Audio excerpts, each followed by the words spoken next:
Well, good morning again, Maranatha Bible Church family. Today we'll be continuing our study through the book of Job.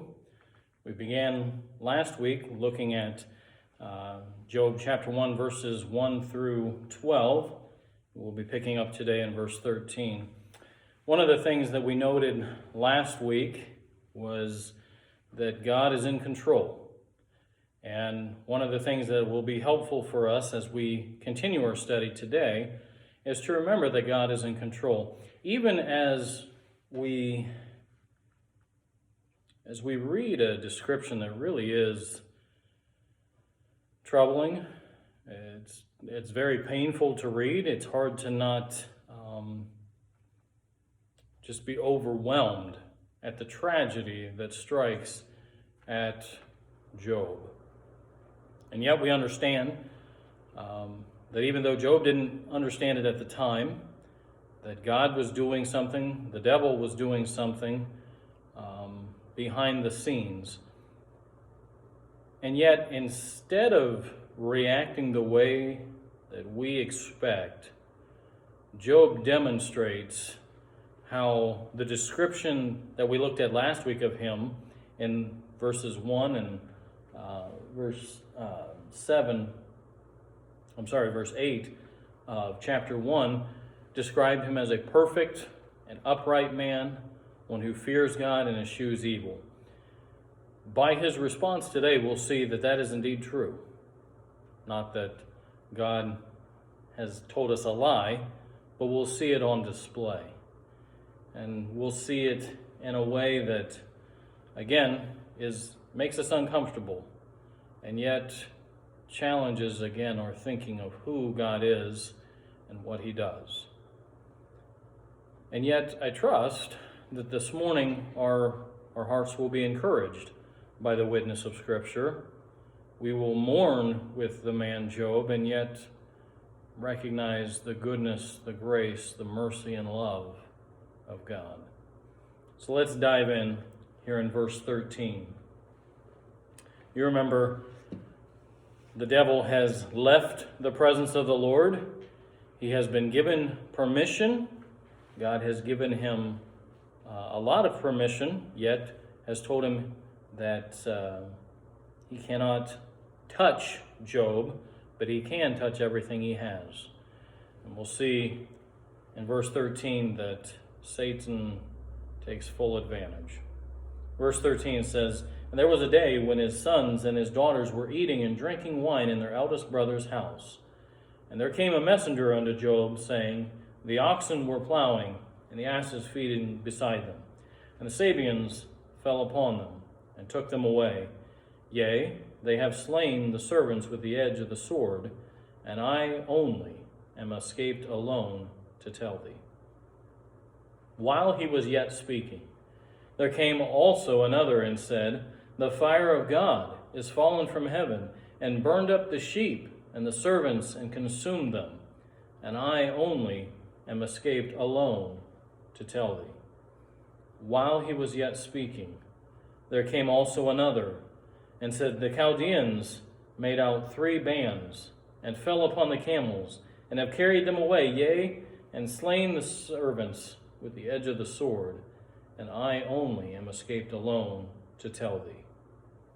While he was yet speaking, there came also another and said, Thy sons and thy daughters were eating and drinking wine in their eldest brother's house.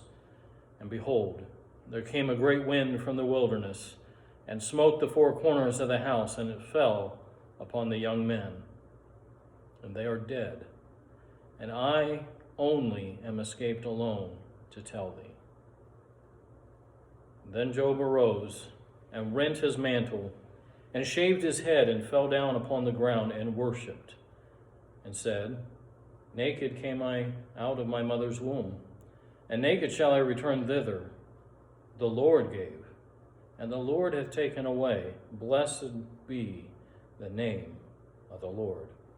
In all this Job sinned not, nor charged God foolishly."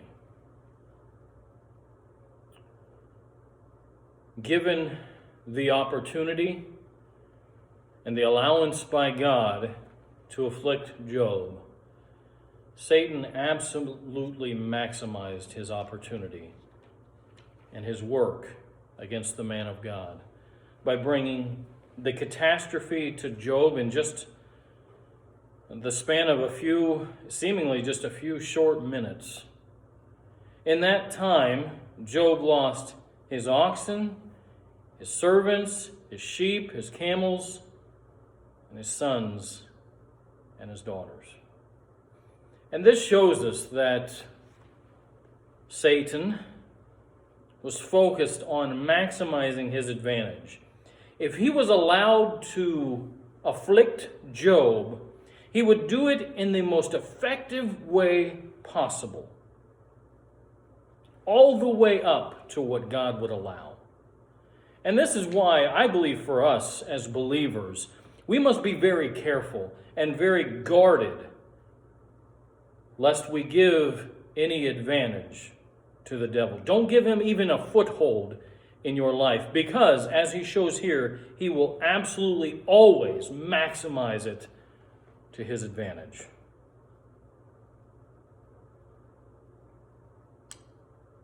We see here the character of the roaring lion seeking to destroy.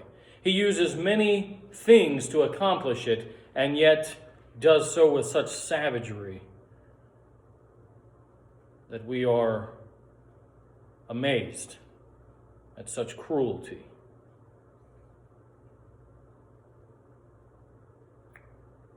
We see the utmost cruelty of Satan when it says his sons and daughters were feasting. They were eating and drinking. As we noted in chapter 1, verse 3 and 4, that his family was very close.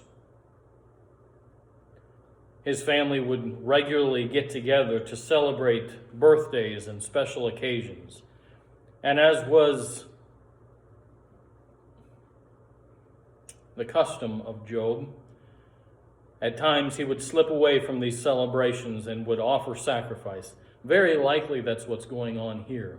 As he has slipped away from his family, from the celebration, he's given this tragic news. And the devil strikes in the midst of a celebration.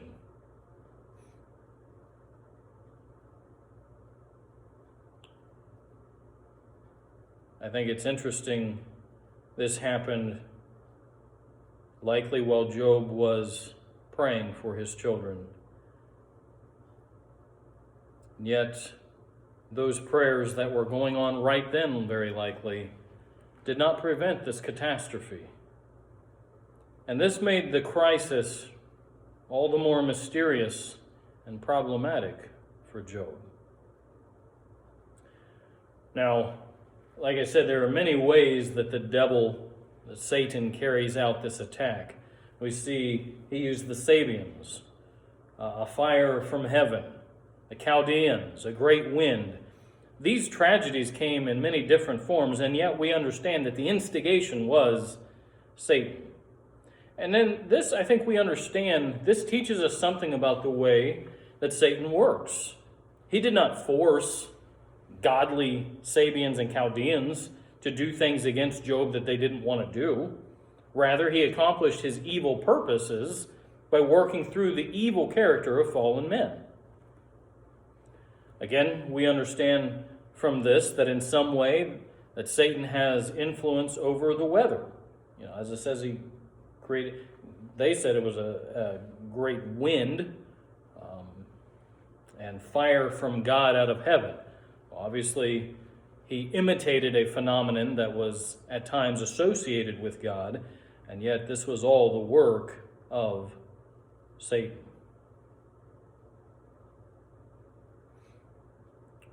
The servants of God, of Job, saw that this fire had come, and they thought it was a fire from God. And yet, again, this shows us that Satan at times wants to work in such a way that what he does is blamed on God. And again, we must be very careful. There are times when it seems as though the work of God is causing great destruction, great angst and anger and turmoil. And yet we understand that the devil can imitate. He is a great imitator. He at times can appear as an angel of light, yet his works always bring destruction.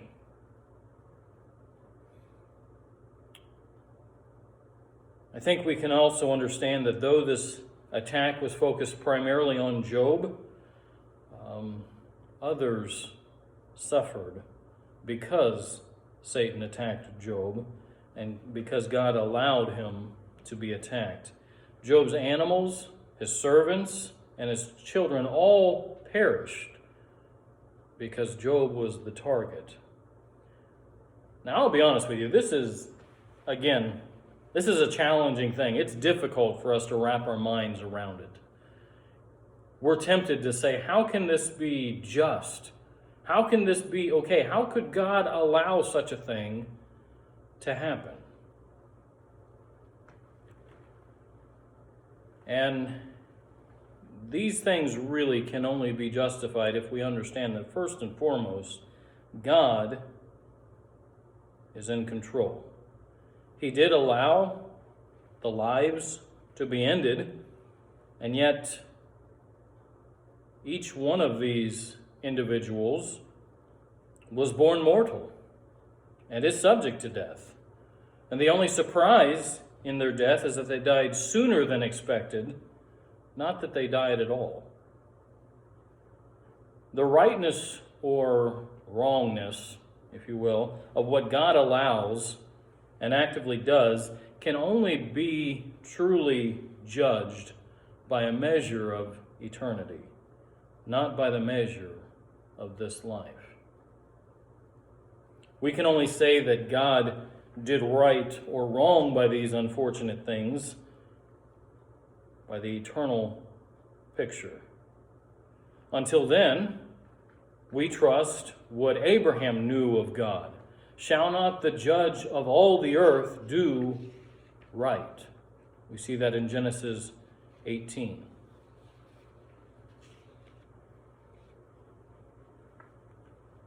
And as this happens, we very naturally expect a response by Job. And the first part I think we understand. It says he arose and rent his mantle, shaved his head, and fell upon the ground. That part I think we well understand. This is mourning. This is tremendous mourning. He'd lost his sons and his daughters and servants, a great amount of wealth, and this was a time for mourning. This was an appropriate response. When Job mourned, he did not mourn as the heathen or the pagans. He did not cut or gash or tattoo himself for the dead, as was a common practice among the ancient people. All of that we expect. He's in mourning. And yet, the way verse 20 ends, I think for many of us, it astounds us. In the midst of his mourning, Job decided to worship God despite his circumstances and feelings. We would understand it if we read, Job arose and rent his mantle and shaved his head and fell down upon the ground and cursed. We would understand it. We would likely react that way. And yet we see the response of a mature believer who worships. Surely, when we recognize this we would say is truly, indeed, pure worship and greatly glorifying to God. Spurgeon said of this, surely it has not come to this among God's people that he must do as we like, or else we will not praise him. If he does not please us every day or give way to our whims or gratify our taste, then we will not praise him. Trapp said of this, but how insane was the devil when, hoping to hear Job blaspheme God, instead hears him blessing God's name in this sort. Job analyzed his situation in a godly and wise way. Job understood that the Lord had given and the Lord had taken away. He understood that he came into the earth, into the world, with nothing. So everything he had was a blessing from the bounty of God. If he now had less, it was still more than he came into the world with, and more than he would take with him to the world beyond. He recognized that his prosperity was not due to luck, nor was it due to his own ingenuity. It was because of the great and powerful blessing of God on his life. He recognized the hand of God in giving him everything. He said, "The Lord gave." He didn't say, "I earned it." Again, he wasn't saying, "These are my hard-earned savings. These are my children who are supposed to take care of me in my old age." Instead, he says, "God gave me these things." And would to God each one of us would recognize the blessings in our lives and would recognize that these things are not things that we have accomplished on our own, but rather they are all the blessing of God. We take great pride oftentimes in the things that we have, sometimes even in our families, our children. And yet, we must recognize that these are tremendous gifts of God. They're His. We must recognize that. God was in control of his life. Job recognized this, and no matter what the immediate source of adversity or tragedy was, it had to pass through the loving and wise hands of God before it could touch him. Job recognized that God was worthy to be praised and blessed in all circumstances of life. His words were of really profound philosophy. He recognized that man is more than all the things that he gathers to him. And in an amazing way, really a spectacular way, Job recognizes that God is worthy to be blessed and praised in all circumstances of life. It never occurs to him to curse God, to curse his servants who should have been watchful.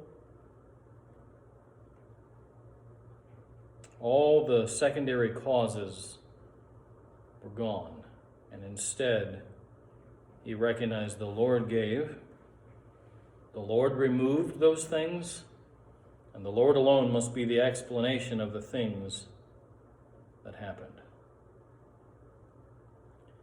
We should meditate on the implication of the words, "the Lord gave." We should never think that the good of this world came to us from the earth. Rather, they come from God. They come to us as gifts. They are not necessarily things that we deserve. God gives his gifts with thoughtfulness and kindness. And knowing this does make everything much sweeter in our lives. They're more precious because we recognize these are gifts from a loving God.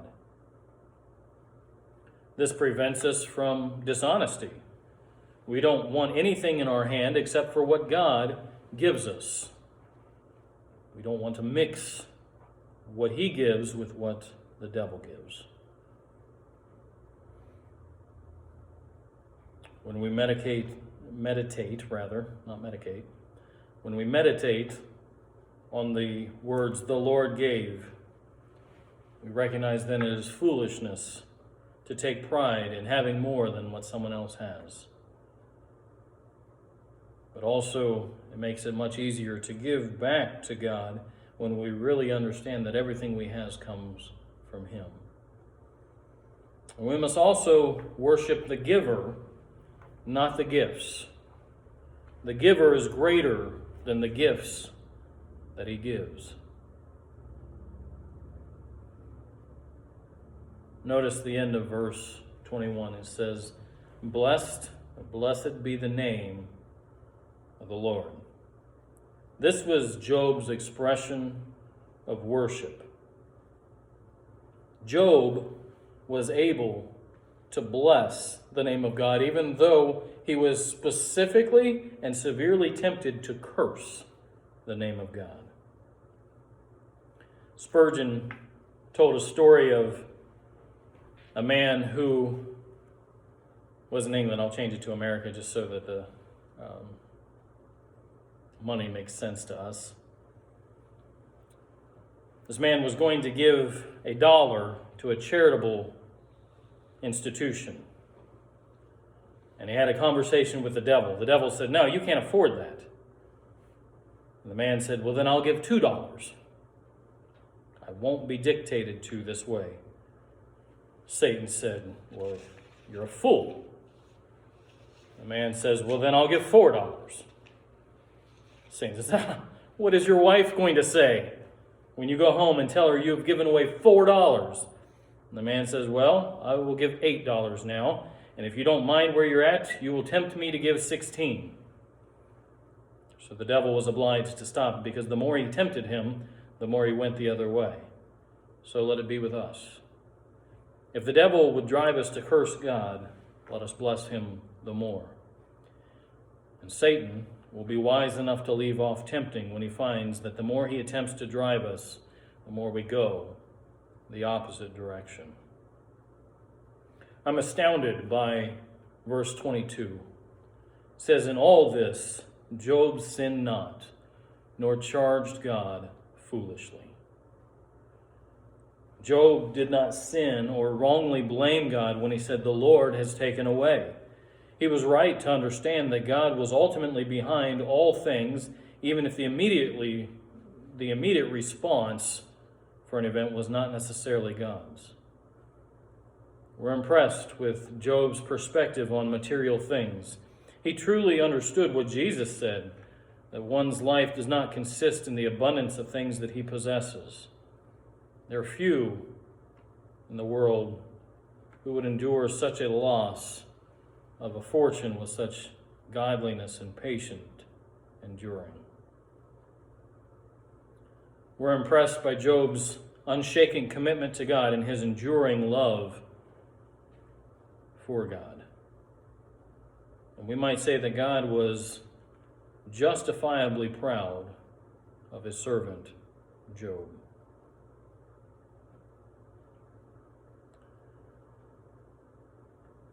In this first round of spiritual warfare, Satan was unsuccessful in shaking Job from his standing in faith. Job successfully battled against a spiritual attack and fulfilled the exhortation that would come many hundreds of years later from the Apostle Paul, where we read in Ephesians 6 that that we may be able to stand in the evil day, having done all to stand. Job made his stand against fear. He didn't give in to panic. He made his stand against any type of pretense, and he appropriately mourned. He made his stand against pride and humbled himself before God. He made his stand against himself and decided to worship God. He made his stand against a time-bound mindset and instead chose to think in terms of eternity. Job made his stand against unbelief and did not give in to vain questionings of God. Job made his stand against despair and saw the hand of God even in catastrophe. Job made his stand against anger and did not blame God. Now, this wonderful triumph of Job did not come from Job acting alone, but only as Job reacted to these disasters filled with and connected to God. We're not told that the Spirit of God filled with Job and filled him to act this particular way and to say these things, but we know it to be true. You see, Satan was acting. We see that on full display. And by the way, this is true, I think, many times in our world today. We see very clearly, many times, the works of the devil. They're made very clear. They're given excessive screen time, if you will. We see his acts everywhere on full display. What we rarely see is the hand of God, sometimes in the background, that is working just as strongly.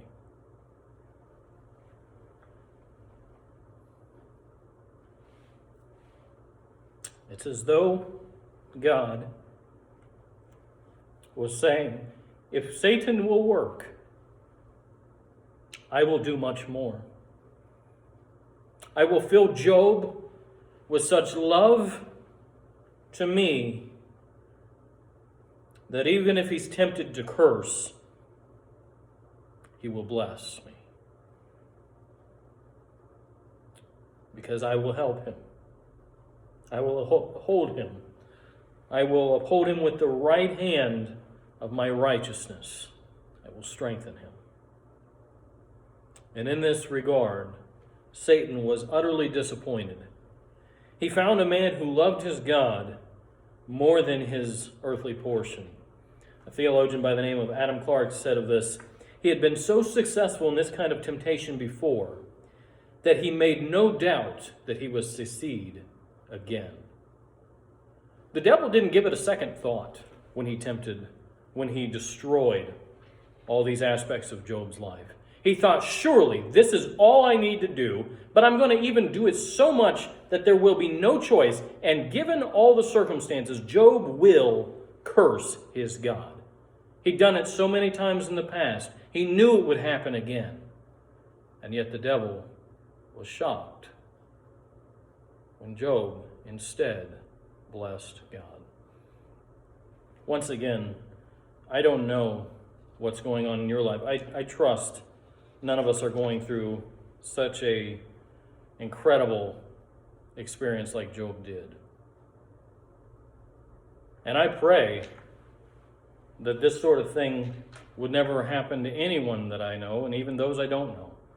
The events that happen here are tragic, horrific things.